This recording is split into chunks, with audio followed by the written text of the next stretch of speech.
Hi everybody, this is Shalu here. दोस्तों, आज के इस वीडियो में हम बात करेंगे आपके औरंगजेब के बारे में। इसके पहले वाले वीडियो में हमने आपके शाहजहां के बारे में सारी बातों को डिस्कस किया था। उम्मीद है कि वो वीडियो आपने देखा होगा और पसंद भी किया होगा। तो जैसा कि आप जानते थे कि जो आपकी पूरी मेडिवल हिस्ट्री, उसको हम यहाँ पे सीरीज को हमने शुरू करा था और यहाँ पे हमने पूरे जितने भी आपके टॉपिक्स होते उनको मैंने डिस्कस कर चुकी हूँ। ठीक है, सिर्फ आपके औरंगजेब और मराठा बचे। तो यहाँ पे आज हम लोग औरंगजेब के बारे में पढ़ लेंगे और उसके बाद आपके मराठा के बारे में डिस्कस कर लेंगे। उसके बाद आपकी जो पूरी मेडिवल हिस्ट्री वो पूरी कंप्लीट हो जाएगी और साथ ही साथ जो इसके प्रीवियस ईयर क्वेश्चन पेपर है, ठीक है, उसको भी मैं डिस्कस कर लूंगी, जिससे कि आपको पूरा ये टॉपिक क्लियर हो जाएगा। राइट। तो यहाँ पर दोस्तों आज हम बात करेंगे औरंगजेब के बारे में। तो यहाँ पर देखिए, अगर हम किसी भी इंसान के बारे में पढ़ते हैं जब, तो उसकी हमको आइडियोलॉजी पता होनी चाहिए कि वो उसकी क्या सोच थी, क्योंकि जैसी आपकी सोच होगी वैसे आपके काम होंगे।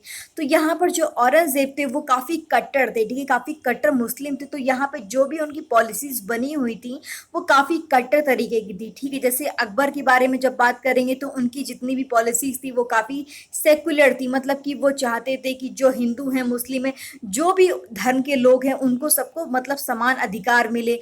पर औरंगजेब के शासनकाल में ऐसा बिल्कुल भी नहीं था। ठीक है, यहाँ पे आप देखेंगे जब आगे हम बात करेंगे तो इन्होंने जो बहुत सारी इनकी पॉलिसीज थी उसमें मतलब कि इन्होंने जो हिंदू के फेस्टिवल होते हैं उसको बंद करा दिया था, जो गाना बजाना है उसको बंद करा दिया था, और यहाँ पे जितने भी आपके मंदिर थे उसको भी तोड़वा दिया था।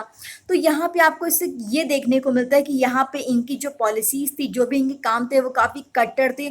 और ये पूरे देश को, आपके जो जितने भी लोग हैं उनको चाहते थे कि इस्लाम कबूल करें। ठीक है, तो यहाँ पे जो भी इनका धर्म था, ठीक है, जो भी इनका चलाने वाला शासन था वो आपकी कुरान की बेस पर था। तो कुरान इसका आधार था दोस्तों। ठीक है, तो यहाँ पे हम थोड़ा इनका फैमिली बैकग्राउंड देख लेते हैं एक बार। तो यहाँ पे जो आपके औरंगजेब है, ठीक है, इनका टाइम पीरियड जरूर ध्यान रखिएगा। यहाँ पे 1658 से लेके 1707 इनका टाइम पीरियड है। अब देखिए इनका जो जन्म है वो कब हुआ था, आपकी 24 अक्टूबर 1680 को आपके दोहाद गुजरात नामक जो स्थान है वहां पर हुआ था। 24 अक्टूबर 1618 को दोहाद गुजरात नामक स्थान पर इनका जन्म हुआ था। तो जन्म को जरूर ध्यान रखिएगा यहाँ पे। उसके बाद हम बात करेंगे जो इनका बचपन का अधिकांश समय है, ठीक है, वो यहाँ पे जो नूरजहां यानी कि शाहजहां की जो बेगम थी नूरजहां, उनके पास ही बीता था। और यहाँ पे 18 मई को 1637 में फारस के जो राजघराने की जो थी दिलराज बानो बेगम, उनके साथ इनका निकाह हुआ था, यानी कि शादी हुई थी। और उसके बाद यहाँ पे क्या हुआ दोस्तों, एक बात जरूर ध्यान रखिएगा, जो आपकी औरंगजेब है उनका 2 बार राज्याभिषेक हुआ है। ठीक है, अकबर का भी 2 बार आपके राज्याभिषेक हुआ और यहाँ पे औरंगजेब है उनका भी आपके 2 बार राज्याभिषेक हुआ है। यहाँ पे आगरा पर कब्जा कर जल्दीबाजी में जो औरंगजेब है उन्होंने अपना राज्याभिषेक किस नाम से करवाया था आपका, अबुल मुसव्वर मुअद्दिन मुजफ्फर औरंगजेब बहादुर आलमगीर। ठीक है, इस उपाधि से इन्होंने आपके 31 जुलाई को 1658 में यहाँ पर अपना राज्याभिषेक करवाया था। उसके बाद हम आगे बात करेंगे।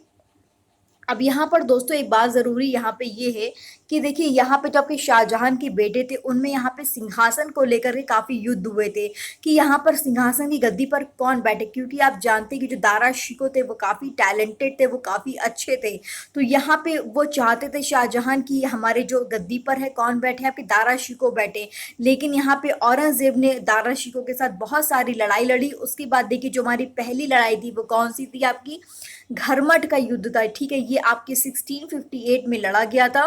उसके बाद यहाँ पे सामूगढ़ का युद्ध था, ठीक है, ये भी आपके 1658 में लड़ा गया था। उसके बाद यहाँ पे देवराय की घाटी यानी कि 1 साल के बाद आपके 1659 में लड़ा गया था। तो यहाँ पे इन सभी, ठीक है, इन सभी युद्धों में जो आपके औरंगजेब है उन्होंने आपके दारा शिकोह को हराया था। और इसके बाद यहाँ पे जब इनकी जीत हुई थी, ठीक है, यहाँ पे जीत के बाद क्या हुआ कि 15 मई 1659 को यहाँ पे दिल्ली में इन्होंने प्रवेश किया और 5 जून को 1659 में इन्होंने दूसरी बार, ठीक है, ध्यान रखिएगा, दूसरी बार यहाँ पे राज्याभिषेक किया।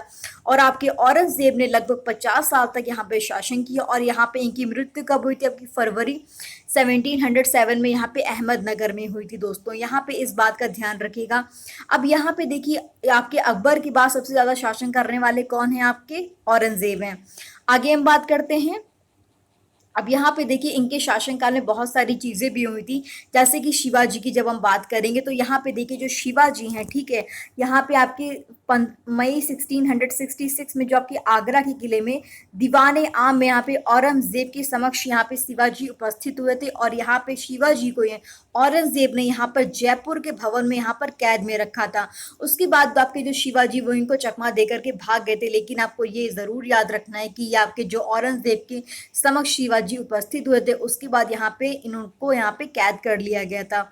उसके बाद जो सबसे इम्पोर्टेंट है, गुरु जी हैं यहाँ पे तेग बहादुर। तो यहाँ पर कैसा हुआ था कि जो आपके गुरु तेग बहादुर हैं, उन्होंने आपके कश्मीर के जो प्रांतीय प्रशासक के जो धार्मिक अत्याचारों का विरोध किया था, और वहाँ के जो ब्राह्मण है, ठीक हो, उनको यहाँ पे इस विरोध में यहाँ पे उत्साहित भी किया था। अब जैसे यहाँ पे कोई भी चीज़ अगर आप किसी के खिलाफ मतलब जुलूस निकालते हो, कुछ भी वायलेंस करते हो, तो यहाँ पे आपके आपसे बहुत सारे लोग इन्फ्लुएंस भी होते हैं ना, बहुत सारे लोग प्रभावित भी होते हैं कि अच्छा चलो ये काम है, जो आपकी आइडियोलॉजी से बिलीव करेंगे, ठीक है। तो यहाँ पे वही चीज़ हुई थी, और गुरु जी ने कुछ आपके जो मुसलमान हैं उनको यहाँ पे सिख भी बना लिया था, और इससे औरंगजेब को काफ़ी गुस्सा आया और उन्होंने गुरु को पकड़ करके दिल्ली बुलवाया, ठीक है। गुरु जी को पकड़ करके यहाँ पे दिल्ली बुलवाया, और यहाँ पर उनसे कहा कि तुम अब इस्लाम को कबूल करो। तो उनसे मतलब कि इस्लाम धर्म स्वीकार करने के लिए इन पे दबाव डाला, और यहाँ पे जब गुरु जी ने मना कर दिया तेग बहादुर ने, तो उनके जो 5 अनुयायी यानी कि डिसाइपल थे, उनके साथ यहाँ पे शहीद इनको 1675 में घोर यातना दे करके मार डाला, यानी कि बहुत ज़्यादा तकलीफें दी पहले, उसके बाद मारा है, राइट। तो ये चीज़ ज़रूर याद रखिएगा, ये क्वेश्चन आपके एग्जाम में आया हुआ था, तो इसको ज़रूर ध्यान रखिएगा। उसके बाद हम बात करेंगे आपके 1685 में जो आपके बीजापुर है, और 1686 में आपके जो गोलकुंडा है, वहाँ पर जो आपके औरंगजेब ने मुगल साम्राज्य में इन दोनों को मिला लिया था, ठीक है, बीजापुर और गोलकुंडा को। कब? आपके 1685 में और 1687 में, ठीक है दोस्तों। आगे हम बात करते हैं। अब देखिए जो इनके समय में जो आपके जाट के विद्रोह हैं, उनका नेतृत्व कौन कर रहे थे? आपके गोकुला और राजा राम ने किया था। और 1670 में यहाँ पे तिलपत की लड़ाई में जो आपके जाट जो हैं वो आपके हार गए थे और गोकुला को मार दिया गए थे। उसके बावजूद यहाँ पे जो जाट है उन्होंने आपके 1685 में यहाँ पे मतलब कि राजा राम के नेतृत्व में यहाँ पे फिर से विद्रोह किया, ठीक है, फिर से विद्रोह किया, और इन जाटों ने आपके सिकंदरा में जो स्थित जो अकबर का मकबरा है, ठीक है, उसको भी लूट लिया था। अकबर के जो मकबरे उसको भी लूट लिया था, और भारत राजवंश की जो नींव है, ठीक है, औरंगजेब के शासनकाल में जो जाट नेता और जो राजा राम के भतीजे थे, कौन? चूड़ामल ने डाली थी। तो ये ज़रूर थोड़ी सी बातें हैं, इसको ध्यान रखिएगा, ये इतना इंपॉर्टेंट नहीं है, ये सिर्फ आपके एग्जाम में मतलब कि आया नहीं है, ठीक है, जो आया मैं वो बता दूंगी आपको। अब देखिए जैसा कि मैंने आपको स्टार्टिंग में बताया था कि आपकी जो भी आपकी आइडियोलॉजी होती है उसके अकॉर्डिंग आपकी पॉलिसीज़ होती हैं। जैसे कि हमारे भारत में क्या है कि हम लोग कॉन्स्टिट्यूशन के हिसाब से जो हमारी पॉलिसीज़ बनती हैं, हमको अगर कोई भी चीज़ देखनी होती तो हम उसके लिए पहले अपने कॉन्स्टिट्यूशन को रेफ़र करते। उसी तरीके से आपके जो औरंगज़ेब के शासनकाल में यहाँ पे जो कुरान है, ठीक है, उन्होंने अपने शासन को इसका आधार बनाया था। और यहाँ पे उसके बाद इन्होंने आपके जो सिक्के पर कलमा खुदवाना होता है, नवरोज़ का त्यौहार था, ठीक है, और जो भांग की खेती होती है, ठीक है, जो गाना बजाना होता है, और यहाँ पे झरोका दर्शन, तुलादान, इन सभी को यहाँ पर इसका प्रतिबंध लगा दिया था।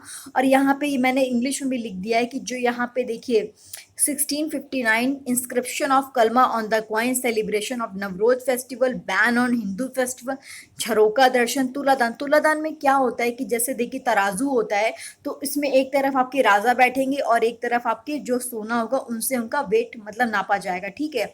तो यहाँ पे ऐसा होता है, उनके बराबर पे नापा जाएगा, तो उसको ध्यान रखिएगा। उसके बाद यहाँ पे जो forbid music in the court, तो यहाँ पे आपके जो म्यूजिक था, ठीक है, उसको पूरी तरीके से बैन कर दिया गया था। आगे बात करते हैं। उसके बाद इन्होंने क्या किया, जो री इंट्रोडक्शन है यानी कि जजिया कर, उसको यहाँ पे लागू किया था। यहाँ पे कब किया था? आपकी 1679 में किया था।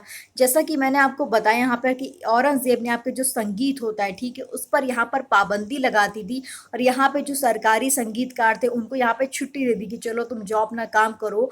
और यहाँ पे जो भारतीय शास्त्रीय संगीत पर जो संगीत उनके जो फारसी में सबसे अधिक जो पुस्तकें वो यहाँ पे औरंगजेब के शासनकाल में लिखी गई हैं। अब देखिए यहाँ पे सबसे इम्पोर्टेंट जो पॉइंट है वो यहाँ पे ये है कि जो 1665 में जो औरंगजेब ने हिंदू के जो मंदिर होते हैं उसको यहाँ पे तोड़ने का आदेश दिया था, उसमें कौन कौन से आपके मंदिर थे? सोमनाथ का मंदिर हो गया, बनारस का विश्वनाथ मंदिर हो गया, केशव राय मंदिर हो गए। तो ये सारे मंदिर इन्होंने यहाँ पे तोड़वाए थे, ठीक है, तो ये ज़रूर ध्यान रखिएगा।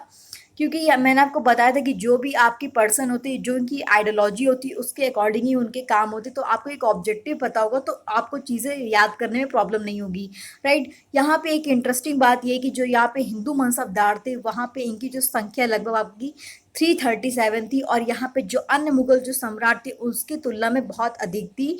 और यहाँ पे जो सर्वाधिक जो हिंदू अधिकारी थे उसको नियुक्त करने वाले कौन थे, आपके औरंगजेब थे, राइट। उसके बाद यहाँ पे लिखा है कि जो कि दारुल हर्ष यानी कि जो काफिरों का देश है उसको दारुल इस्लाम यानी कि इस्लाम के देश में परिवर्तित करना औरंगजेब का एक मुख्य लक्ष्य था, लेकिन इनके जो इरादे हैं वो पूरी तरीके से पूरे नहीं हो पाए थे। उसके बाद हम बात करेंगे, अब देखिए ये अपनी बीवी से भी बहुत प्यार प्यार करते थे, अपनी वाइफ से। तो यहाँ पे इन्होंने क्या किया, अपनी बीवी की याद में, ठीक है, भारत में यहाँ पे बीवी का मकबरा बनवाया, यानी कि ये कहाँ पर है, आपका औरंगाबाद महाराष्ट्र में स्थित है, जिसमें आपके औरंगजेब ने अपनी पत्नी की याद में इसको बनवाया था। और इन्होंने बहुत ज़्यादा मस्जिद मतलब कि जो इमारतें होती है वो नहीं बनवाई थी यहाँ पे, लेकिन जो सबसे इम्पोर्टेंट जो आपकी इमारत है जो आपके एग्जाम में पूछी गई है वो कौन सी है, इन्होंने आपके जो लाल किले में जो प्रसिद्ध आपकी मोती मस्जिद है उसका निर्माण करवाया था दोस्तों, ठीक है। उसके बाद यहाँ पे देखिए जो औरंगजेब की मृत्यु है वहाँ पे कब हो गई थी, आपके देखिए इसको ध्यान रखिएगा, आपके 1707 में यहाँ पे हो गई थी दौलताबाद में। और यहाँ पे जो फकीर थे उनकी कब्र के पास इनको दफना दिया गया था। आगे बात करते हैं। अब यहाँ पे देखिए जो इनके मतलब इनकी मृत्यु के बाद यहाँ पे इनके उत्तराधिकार को लेकर के यहाँ पे युद्ध शुरू हो गया था, ठीक है। युद्ध शुरू होगा कि यहाँ पे गद्दी पर कौन बैठेगा। तो यहाँ पे जो आपके राजकुमार थे मुआजम विजय हो गए थे, उसके बाद इन्होंने बहादुर शाह के नाम से मुगल साम्राज्य की यहाँ पे गद्दी को संभाला था दोस्तों, ठीक है। तो बहादुर शाह होंगे इसके बाद। उसके बाद यहाँ पे जो आपके औरंगजेब है उनके जो गुरु कौन थे, यहाँ पे मीर मोहम्मद हकीम थे। कौन थे, मीर मोहम्मद हकीम। और यहाँ पे जो औरंगजेब है आपके सुन्नी धर्म को मानते थे, और इनको क्या बोलते थे हम लोग, जिंदा पीर भी कहा जाता था, ठीक है। क्या बोलते थे, जिंदा पीर भी कहा जाता था। मैंने यहाँ पे जो इंपॉर्टेंट पॉइंट है उसको यहाँ पे येलो से हाईलाइट कर दे, जिससे कि आपको चीजें ध्यान रहेंगी, राइट। तो यहाँ पे दोस्तों आज हमने बात करी आपकी औरंगजेब के बारे में, और यहाँ पे हमने सारी चीज़ों को डिस्कस कर लिया जो कि आपके एग्जाम पॉइंट ऑफ व्यू से बहुत ही ज़्यादा इंपॉर्टेंट है। इसके आगे हम लोग इसके बहुत सारे जो इंपॉर्टेंट क्वेश्चन है इसके नेक्स्ट वीडियो में डिस्कस कर लेंगे। उसके बाद मराठा के बारे में बात करेंगे, फिर आपकी जो पूरी मेडिवल हिस्ट्री है वो पूरी कंप्लीट हो जाएगी। अगर आपको वीडियो पसंद आता है तो प्लीज़ मुझे कॉमेंट सेक्शन में ज़रूर बताइएगा, अपना फीडबैक ज़रूर दीजिएगा दोस्तों, क्योंकि काफ़ी मेहनत लगती है। मैं यहाँ पे एक एक चीज़ को फ्री में प्रोवाइड करा रही हूँ, और आपने चैनल को सब्सक्राइब नहीं किया है तो प्लीज़ प्लीज़ प्लीज़ गाइस ज़रूर सब्सक्राइब कर लीजिए। Thank you so much, keep learning.